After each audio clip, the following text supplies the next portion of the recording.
بسم اللہ الرحمن الرحیم۔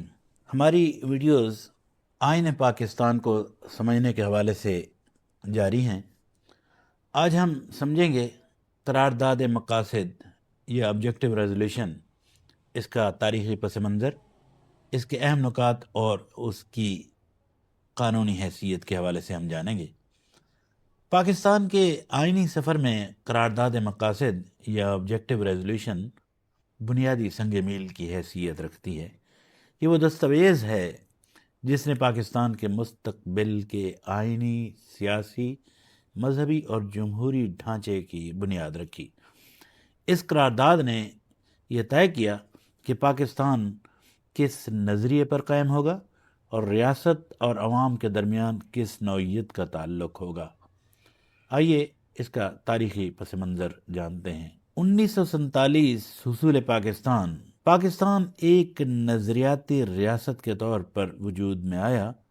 اس نظریے کے پیچھے مسلم تہذیب، اسلامی شناخت اور خود مختاری کا ایک واضح تصور موجود تھا۔ بس اسی تصور کو واضح کرنے کے لیے 7 مارچ 1949 کو قائد اعظم کے بعد وزیر اعظم لیاقت علی خان نے دستور ساز اسمبلی میں قرارداد مقاصد پیش کی۔ یہ قرارداد 12 مارچ 1949 کو باقاعدہ طور پر منظور کر لی گئی۔ جان لیتے ہیں اس قرارداد مقاصد کا حقیقی مقصد کیا تھا۔ قرارداد مقاصد کا مقصد تھا کہ مستقبل کے آئین کے لیے نظریاتی بنیاد کیا ہوگی۔ ریاست کے اسلامی تشخص کو واضح کرنا بھی اس کا ایک مقصد تھا۔ عوام کی جمہوری حاکمیت کو تسلیم کرنا بھی اس کا مقصد تھا۔ قرارداد مقاصد کے اہم نکات کی بات کی جائے جو کہ آئین پاکستان کی روح ہیں، تو ان میں سب سے پہلا اور اہم مقصد یہ ہے کہ حاکمیت اعلیٰ اللہ تعالیٰ کے پاس ہے۔ ریاست کی اصل سرپرستی اللہ تعالیٰ کی ہے اور پاکستان کے عوام اسے بطور امانت استعمال کریں گے۔ دوسری اہم بات یہ کہ عوام کو اقتدار اعلیٰ کا استعمال اللہ تعالیٰ کی مقرر کردہ حدود کے اندر کرنا ہوگا، یعنی قانون سازی اور نظام حکومت اسلامی اصولوں کے مطابق ہوگا۔ تیسری بات یہ ہے کہ جمہوریت، آزادی، مساوات، رواداری اور سماجی انصاف کے حوالے سے معاملات کا کرائیٹیریا کیا ہوگا، یہ بھی قرارداد مقاصد ہمیں بتاتی ہے۔ اس قرارداد نے واضح کیا کہ پاکستان کا نظام جمہوری تو ہوگا لیکن اسلامی اخلاقی اصولوں کے مطابق ہی رہے گا۔ جو چوتھی بات اس قرارداد میں یقین دہانی کے طور پر آئی وہ یہ کہ مسلمانوں کو آزادی ہوگی کہ وہ اپنی زندگی اسلام کی تعلیمات کے مطابق گزار سکیں گے، جس کا مطلب یہ ہوا کہ عبادتوں کی آزادی ہوگی، اسلامی تعلیمات کے مطابق انفرادی و اجتماعی زندگی گزاری جا سکے گی، اسلامی معاشرتی اور اقتصادی نظام کو فروغ حاصل رہے گا۔ اسی قرارداد نے یہ بھی واضح کیا کہ اقلیتوں کے حقوق کا مکمل تحفظ یقینی بنایا جائے گا، یعنی اقلیتوں کو مذہبی آزادی حاصل ہوگی، ثقافتی آزادی حاصل ہوگی، سیاسی اور سماجی حقوق کی ضمانت ان کو دی گئی، عبادت گاہوں کے تحفظ کی یقین دہانی کا تصور ان کو دیا گیا۔ اس کے علاوہ اس قرارداد میں یہ بھی قرار دیا گیا کہ وفاقی نظام اور صوبائی خود مختاری بھی یقینی بنائی جائے گی۔ پارلیمانی نظام، صوبوں کے حقوق اور وفاق کے اندر توازن یا بیلنس کا تصور اس قرارداد میں دیا گیا۔ بنیادی انسانی حقوق کے تحفظ کے حوالے سے یقین دہانی کرائی گئی کہ آزادی، مساوات، قانون کی حکمرانی، معاشرتی انصاف انفرادی اور اجتماعی زندگیوں میں یکساں نافذ رہیں گے۔ اب آ جائیں قرارداد مقاصد کی آئینی یا دستوری حیثیت کا جائزہ لیتے ہیں۔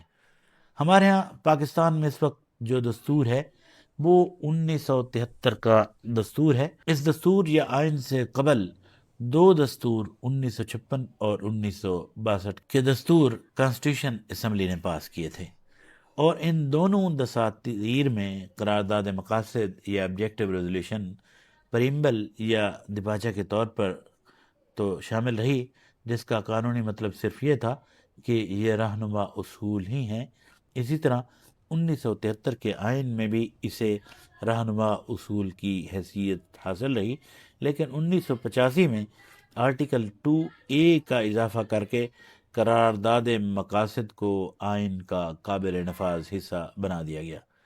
جان لیتے ہیں کہ اسے آئین کا حصہ بنانے میں کیا تبدیلیاں آئیں۔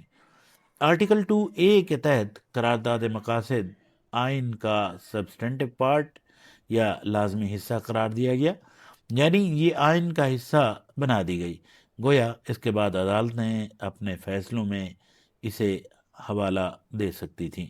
یہی وجہ ہے کہ قرارداد مقاصد کو آئین کا حصہ بنائے جانے کے بعد پاکستان کی عدالتیں مختلف اہم مقدمات میں قرارداد مقاصد کو بنیادی قانونی دستاویز کے طور پر استعمال کرتی رہی ہیں، جن میں شامل مقدمات مولوی Tamizuddin case, Munir inquiry report, Asghar Khan case اور دیگر کئی کیسوں میں اسلامی نظریاتی اصولوں کی تشریح کی بنیاد پر قرارداد مقاصد ہی کو یہ اعزاز حاصل رہا ہے۔ قرارداد مقاصد پر تنقید اور اختلافات کی بات کریں تو مذہبی جماعتوں کے مطابق یہ پاکستان کو حقیقتاً اسلامی ریاست بنانے کی ایک بنیاد ہے۔ سیکولر گروہوں کے مطابق قرارداد نے ریاست کو مذہب سے جوڑ دیا، جس سے اقلیتوں میں خدشات پیدا ہوئے۔ حقیقت یہ ہے قرارداد مقاصد یا آبجیکٹو ریزولوشن ایک اسلامی جمہوری اصولوں پر مبنی ایک اہم دستاویز ہے، جس میں اقلیتوں کے حقوق کو برابر کا تحفظ دیا گیا ہے۔